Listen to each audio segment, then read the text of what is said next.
Welcome to Top Advisor Marketing, where you'll learn how to become a prolific online influencer, attract more ideal clients, and grow your practice. Brought to you by Advisor Content X, a done-for-you podcasting solution built just for trusted advisors. And now your co-hosts of Top Advisor Marketing, Kirk Lowe and Matt Halloran. Hello and welcome to Top Advisor Marketing Radio. I'm your host, Matt Halloran, the voice of Top Advisor Marketing Radio. Today's episode is brought to you by AdvisorContentX.com. Become a prolific online influencer like our guest today. And we're interviewing Julie Littlechild, the founder of Absolute Engagement and the author of a new book, The Pursuit of Absolute Engagement. Intentionally design a business that supports the life you really want. Now, I've personally referred more business to Julie than any other thought leader and service provider in the financial services industry, because really what she's contributed to in our industry, because it's groundbreaking and effective. Hello, Julie. How are you this morning? I'm absolutely awesome. Thanks for that introduction. You're very welcome, and thank you for everything that you've done over the years. We were just talking before the podcast started, and I think I've been referring business to you for up to 9 years now, so this has been something you've done for a long time. It has. It has been a very long time now, I think. Well, we're going to talk about your new book today, The Pursuit of Absolute Engagement, Intentionally Design a Business that Supports the Life You Really Want. So the book is broken down into 5 parts, and thank you for the advanced copy. I really, really appreciate it, and it was a fascinating read. You break it down into 5 parts: a vision of something more, personal vision drives business vision, tailoring your client team and team experience. Tailoring your client and team experience. Don't forget that you're human, and overall your commitment. So I agree with all the professionals who especially wrote the testimonials in the book that everything starts with vision. So tell me about your take on this vital philosophy of success. Yeah, I'd have to agree. It is important. And you know what I find interesting is that I think when we talk about vision, we all use slightly different definitions as well. So, I mean, the couple of things that I particularly think are important with vision is, one, that it's probably helpful to, first of all, distinguish a goal from a vision, because I think those two things get a little mixed up. And then the second is to start with your personal vision, which we'll probably get into a little more. But, you know, what I mean by that is, you know, you could say, I don't know, I have a goal, as you hear all the time. My goal is to reach a certain asset level. But my vision might be to reach the same asset level, working with certain clients, doing meaningful work, working with a team that inspires me. And that gets a bit more into a vision. Or, you know, I could say I want to have 100 million in assets with 200 clients. But my vision might really be something more meaningful to me, which would be impacting the lives of 200 families, and then defining what that means. So I feel that if we're going to create something significant and meaningful and big and different, then we really need to make sure we've got the vision as much as we have those goals. And I'm hearing you say that it needs to be very specific also. So the more general it is, it's going to be more difficult to try to hit a target that's way too big. It is. And, you know, I think that with a lot of things. I mean, I like starting big with anything, but then we've got to dissect that, unpack it, and really understand what that means in a practical sense, right? I mean, I could say I want to save the world, but really what does that mean day to day? Because I tell you what, I haven't done it today. But you know, so we got to break that down. Gotcha. Well, let's talk about drift. What did you talk about that in the book? What does that mean? So, you know, in many ways, I think drift, which is really drift from the original vision that you had, is part of the problem that I was trying to solve with the book. And, you know, since actually writing the book, I did a small study with advisors, and I asked this question about, you know, to what extent are they on track relative to the vision and goals that they set for the business. And I might have suspected this, but I thought it was even more telling, because what I saw in the data was that only a third, so 36% of advisors said, I'm exactly on track. So, you know, the flip side, 2/3 of advisors are not. And one of the reasons, about 28%, I want to say, was drift. And so what they were saying is, I have a vision. I started with a vision. I still have a vision, but over time, I've just drifted off track. So, you kind of wake up one day and find yourself looking back at this vision that you vaguely remember setting, but life got in the way. Mm-hmm. And you made reasonable decisions along the way. You grew a business, you built a team, you had a family, you're just living your life and growing your business, and you realize that a lot of that may have taken you off track. And so that's sort of the drift. The other piece of that, though, is the last 36%. They didn't necessarily say they drifted, they said they changed. And I actually relate to this one myself, but what they're saying is, I started with a vision, I was on track, I'm successful, but you know what, I've changed. Maybe my values have changed, what's meaningful to me has changed, and therefore I'm still off track, but for a different reason. Okay. Well, one of the best things about the book is it has exercises to help you clarify and drive home those messages, those ideas. And you've been creating surveys for a long time. Are you using the same technique? And like you were just talking about the research there with drift, how did that impact this book? So, well, there's in two ways. And so I guess I'd say, yes, I've drawn on a lot of that experience in a way, and in some ways I haven't. So I like evidence. It's part of my DNA. So this book is built around a fairly significant study that we did among advisors to understand what absolute engagement really is, and in particular what the impact is. So definitely did some quantitative research there. But you mentioned the exercises, and it's interesting with exercises because it's more qualitative. So I think to some extent I've always had some aptitude for asking questions that get people thinking. And sometimes, if I'm honest, I think you do that so you just appear smarter and you don't have to have the answers, because if you have a really good question, people ponder that.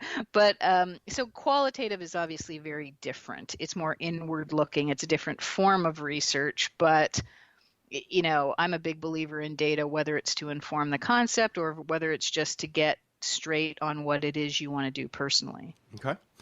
Well, would you mind reading the opening to chapter 2 on page 23? So chapter 2, it kind of starts with, first of all, the accepting the possibility of something more. So there's a path to something more. And chapter 2 begins, to pursue absolute engagement is to be intentional about structuring your business in a way that supports meaningful growth. At the same time, it's about ensuring that you have the capacity, energy, and passion to stay focused on your goals for the long haul. So absolute engagement is about your business, your life, and the connection between the two.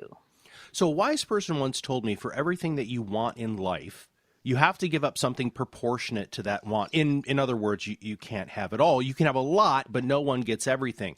How do you help advisors distill that and choose which path they're going to take to not only just have a great business, but also a great life? Yeah, it's a huge question. I guess you could say you can have it all, just not at the same time, which is maybe a different way. That's a great way to take looking at it.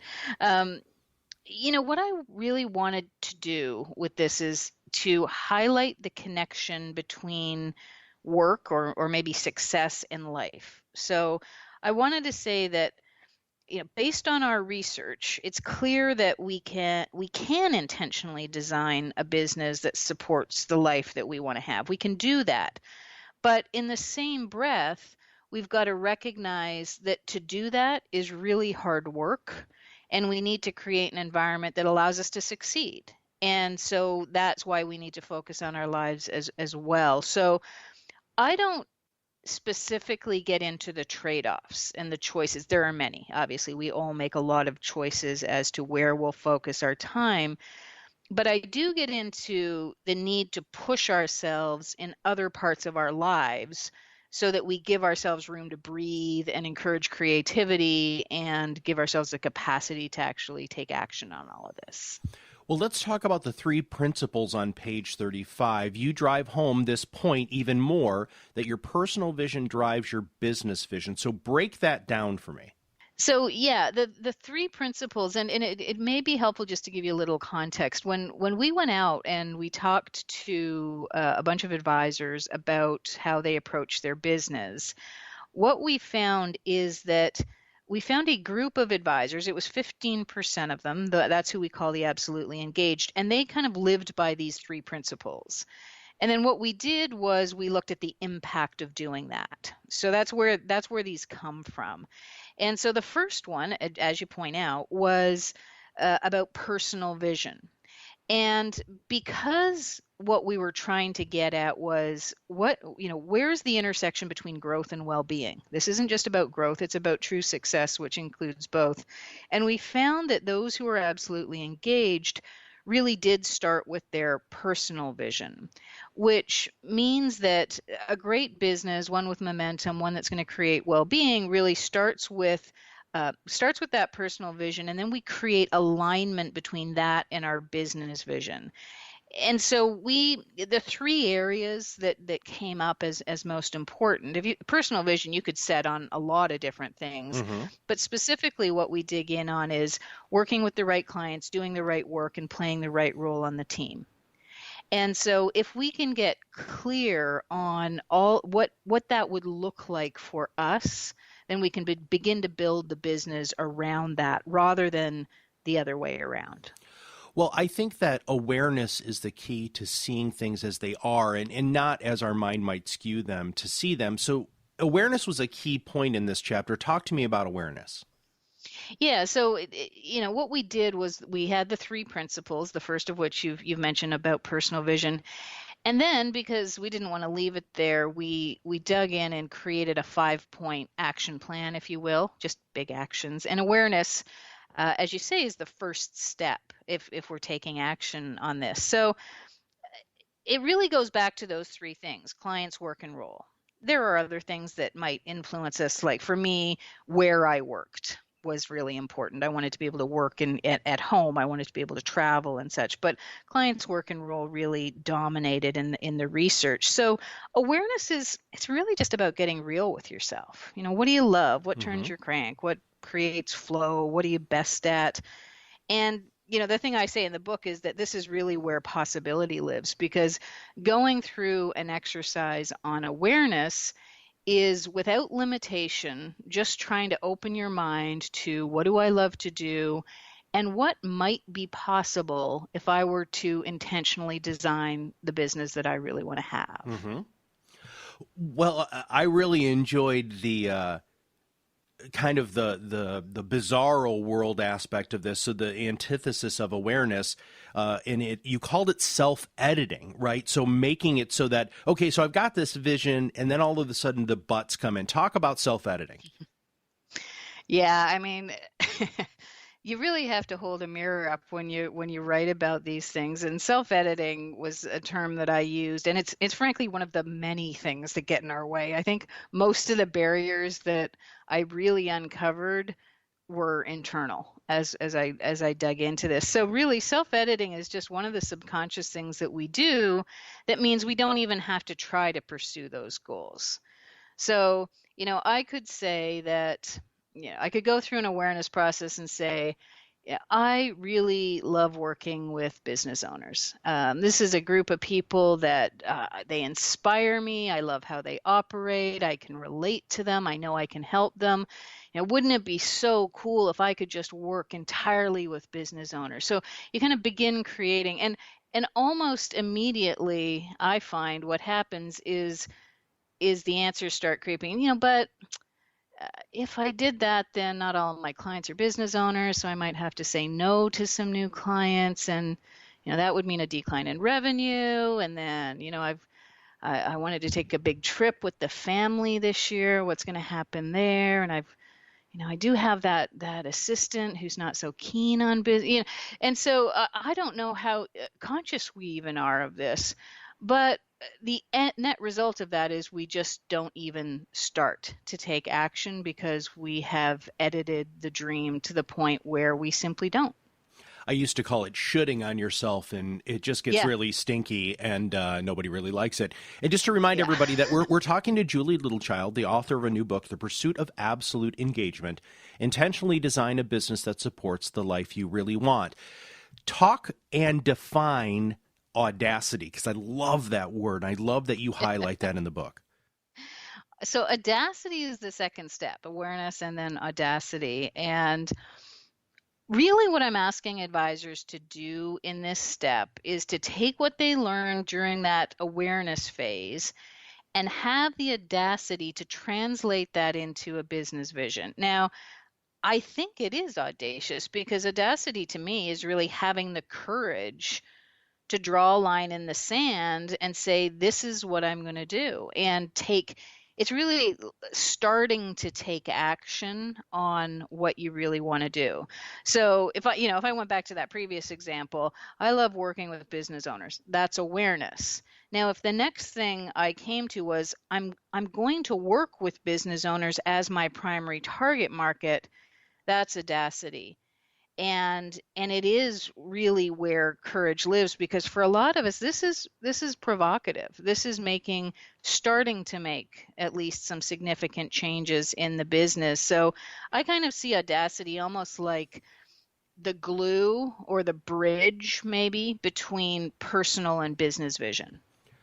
I love the fact that you combined client and team experience, especially just into one sentence, because it makes the people who are reading the book realize that those should not be totally different experiences. So tell our listeners about that, please.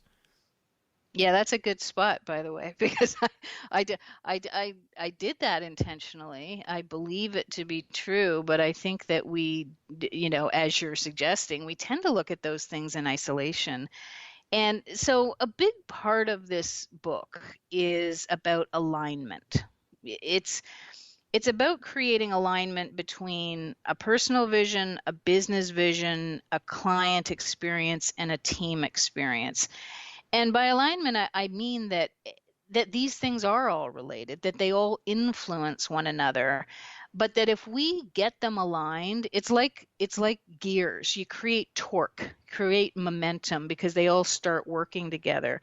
So, both client and team experience, I think, really are a reflection of a personal and business vision. So I'll just continue with business owners. If I want to work with business owners, that suggests a certain client experience. Mm-hmm. And certain things will be meaningful, certain types of communications or ways of working or products and services. And that client experience then suggests I actually need certain types of team members. They're all connected. If my goal, and one of the women that I interviewed for the book works with women in transition, largely women who've gone through divorce. So if I took that example, she has, and someone could build an incredible experience around that, Mm-hmm. right? But if the team doesn't share the passion, or if they don't have the right technical skills, or if they don't have the right interpersonal skills, it will fail. Mm-hmm. So it's complicated, I think. At one level, you need and want your team to be involved in defining what that client experience is. And on the other side of it is the same exercise could actually uncover that some people don't fit. Sure, absolutely. And so it's really tightly bound, I think, because the team brings it to life after all. So we need to engage on both fronts. Well, you really broke down my next question here, which is the fact that those really are hand in hand. But I want to tease out the client experience, because that's something that you have years and years and years of experience surveying, asking questions, harvesting data. So let's talk about the client experience. Yeah, and you're right. I mean, this is where I came from. I started with a very pure focus on client engagement, did that for a lot of years. And, to some extent, I think what happened with this book is I was so convinced that client engagement was the only thing we needed to look at, because that's what I did every day. So what? Mm-hmm. Of course it is. But then I began to pull the camera back a little and just look at success in a broader context. And that's where the picture really filled in for me. But it does get real tactical on client engagement as well. So, for those who are thinking, is this all about navel gazing and thinking about my future? I do believe that's important. But then we really try to get into the detail of what does client engagement look like? What will it look like? What are some of the trends that are impacting it? And so we go deep and we talk about the need to build a client experience around the target market, around your personal vision. So, and that really is the second principle, that client experience gets tailored based on that vision. And that's where it starts. But we talk about co-creation of value, what that means, how the relationship with clients is changing. We talk about things like client journey mapping and the need to create an extraordinary experience across different touch points, which begins before somebody becomes a client. The need to really not just do the foundational work of client experience, which I consider things like segmentation and defining the frequency of contact and all of that. I think that's a critical first place to start. I think it's foundational. It means your relationships are profitable, but it doesn't mean they're great. And so the whole notion of client that we delve into more in the book is just, well, what does great really look like, and how do we do that? So you're talking about action, right? Actually implementing different things. And the one thing that kills goal achievement is that action. And you have a whole chapter on action and what they need to do. You say it's deceptively simple, and philosophically it is, but in action it's tougher. Why? In what we're talking about in action, and there's a lot, it's a whole section, and it's a big part of the book, because I agree that this is where it can all fall down. And this is what's difficult about this process, other than just the fact that it can be hard work, is I say this is where confidence lives, because it requires you to hold up that vision as a filter and look at your whole business, right? To say, well, who am I working with? How am I servicing them? Am I truly differentiated? What about my team? Do I have the right people?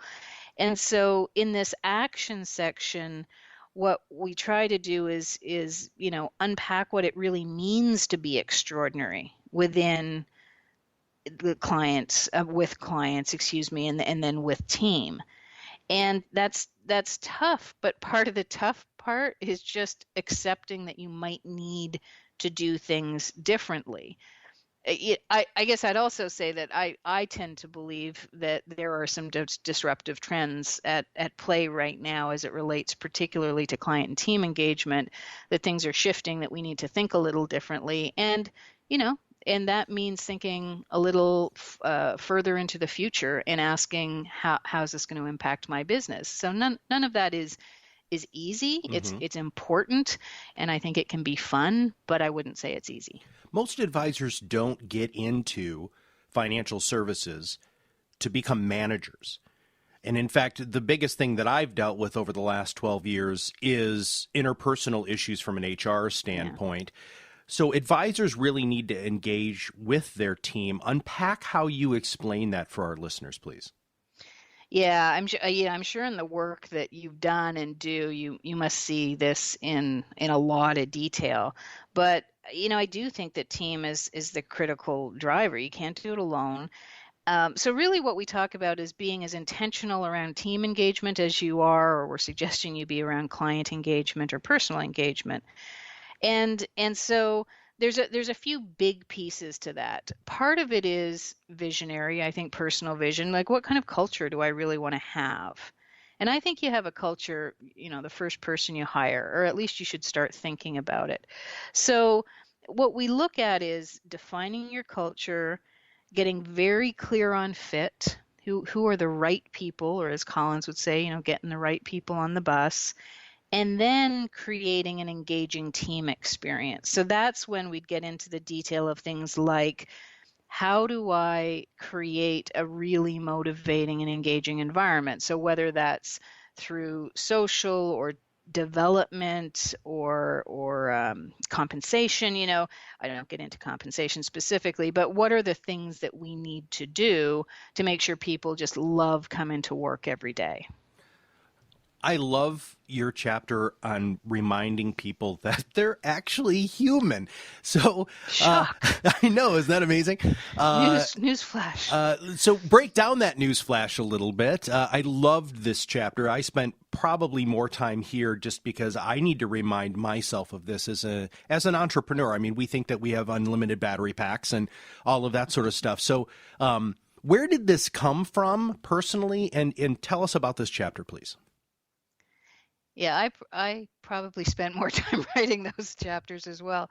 So the last two steps we looked at awareness, audacity, action, and then the last two steps, both of which fall under what you just talked about, are accountability and renewal. And look, I hesitate because I struggle myself with a lot of this. A lot of us do.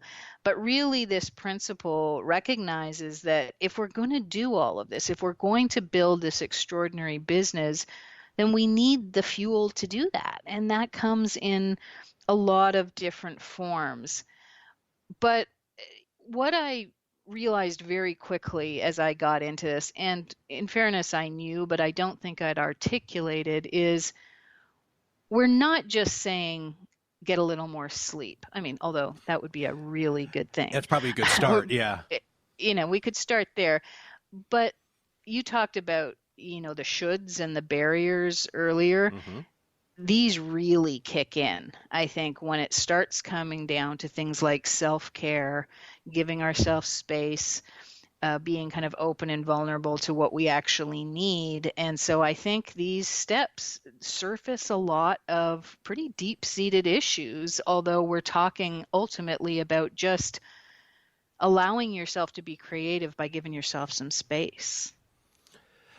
And that's when the creative comes. It's like many, many years ago, they used to talk about the muse visiting you, giving yourself that space. One of the things that I have found, and I don't know if you've experienced this, but when I'm traveling, and I know you have traveled a lot because you've spoken all over the place, but I purposely try to put myself into being receptive to that and give myself that space when I'm traveling. And first off, people watching is something that's very energizing to me because I happen to love people because they're weird and wonderful.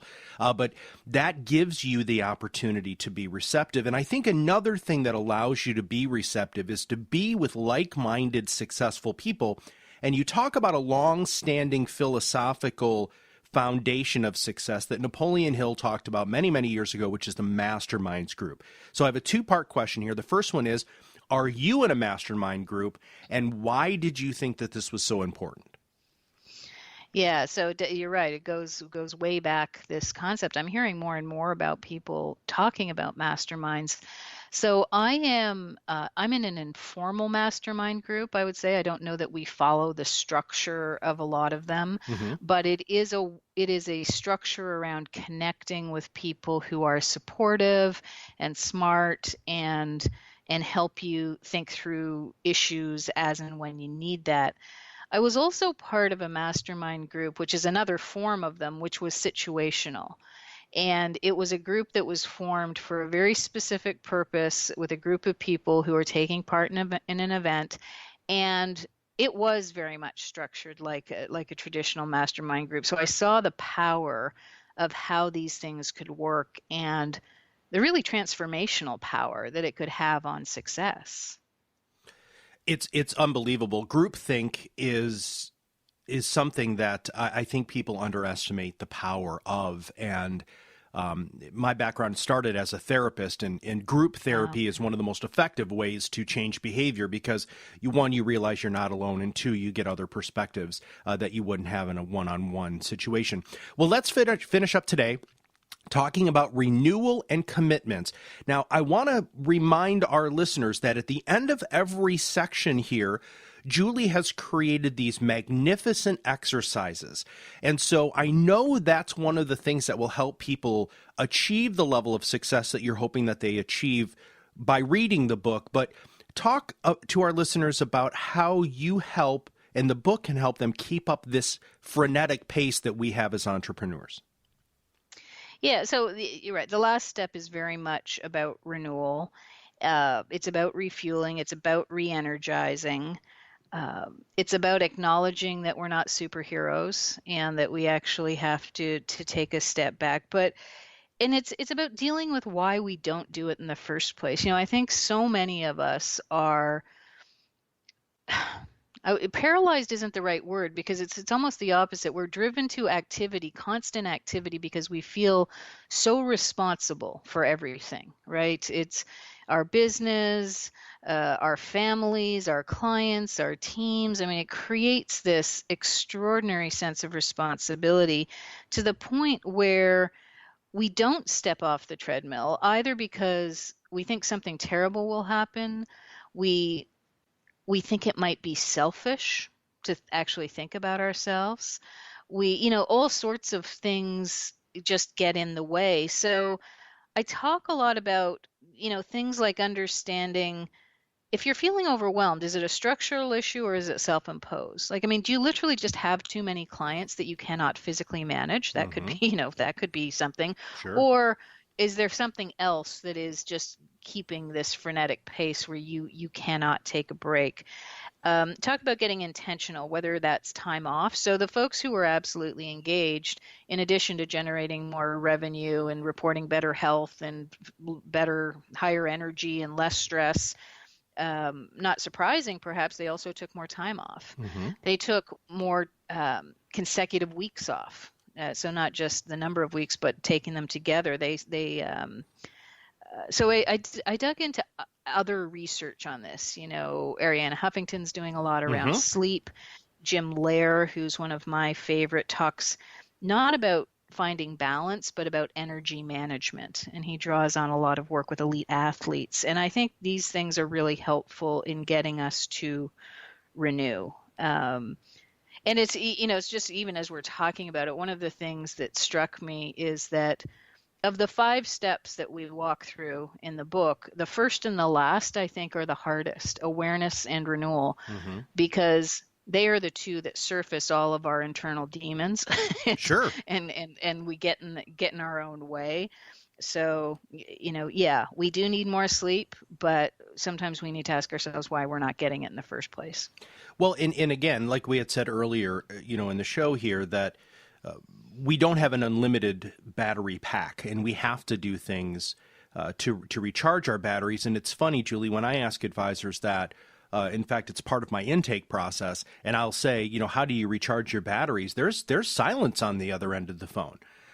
Because they don't think about it. It's go, go, go. And, all of a sudden they get to the point of working with somebody like me, and it's just not, they're exhausted. And I hear that often. And when they do take consecutive time, when they identify the things that recharge their batteries, it changes all of the things that you're talking about with absolute engagement. You know what? They're better with their clients. They're better with their team. They're better with themselves. They're just better advisors overall. Well, I know I asked you a whole bunch of questions today, but is there anything that I missed that you want to highlight to make sure our listeners get a chance to know about? Now, you know what? I think you hit on all the key points. I think what I was really trying to do with this is put some structure and a process around some things that we probably already know at some level, and do some research to really demonstrate the impact. So, we've got the data from advisors, we've got 3 principles, and then we talk about the 5 steps. And I feel like most of us would benefit from doing a little of this work, if not all of it.